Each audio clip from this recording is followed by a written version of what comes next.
Accusations that the Saudis may have abducted or killed a prominent Saudi journalist have drawn attention to the close Saudi-U.S. relationship. Jamal Khashoggi has not been seen since he went into the Saudi consulate in Istanbul over a week ago. Turkish media say a squad of Saudis murdered him or possibly took him back to Saudi Arabia. If so, it would be just the latest in a string of troubling acts by the kingdom. Today, a group of senators demanded the White House consider sanctions on Saudi Arabia, but the Trump administration has been slow to react to the Khashoggi case. NPR's Jackie Northam reports. The disappearance of the well-known and highly respected columnist Jamal Khashoggi on October 2nd caused an international uproar. Senior political figures from Turkey, the UK, and beyond were quick to demand Saudi Arabia explain what happened to him. But 1 week after Khashoggi's disappearance, President Trump still hadn't reached out to the Saudis. Today, the administration seemed to kick into action. This is a bad situation. We cannot let this happen. To reporters, to anybody, we can't let this happen. And we're going to get to the bottom of it. Other senior administration officials spoke with Saudi's Crown Prince Mohammed bin Salman, and Vice President Mike Pence offered to send the FBI to Turkey if Saudi Arabia asked for help.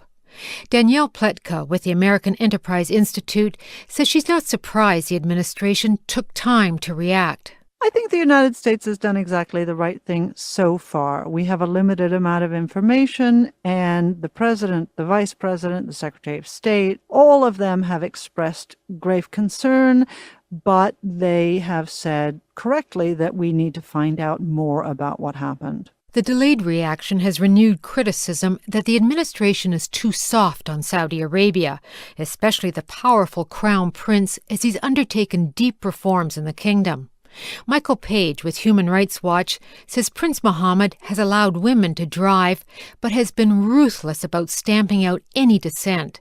Page says the Crown Prince has rounded up activists. 2 of them, a cleric and a woman, could be facing the death penalty. Which is really a change and escalation from what has previously happened, in which rights activists would face very long prison sentences but wouldn't face the death penalty. That's in itself something that really should be a note of concern for allies to Saudi Arabia. There have been a series of human rights violations blamed on the young Crown Prince.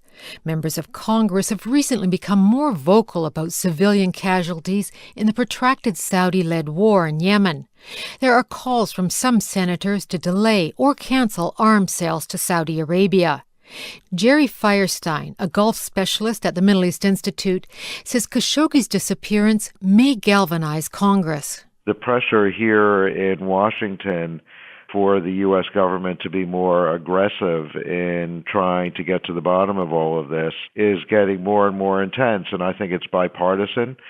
And I think that perhaps the administration understands that they can't simply stand by and watch this thing unravel. The U.S. relies on Saudi Arabia for intelligence, for confronting Iran. And there's oil, says AEI's Pletka.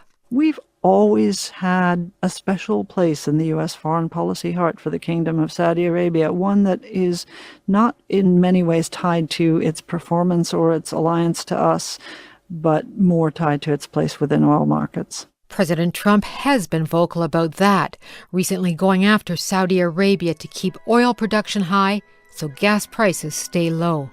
Jackie Northam, NPR News, Washington.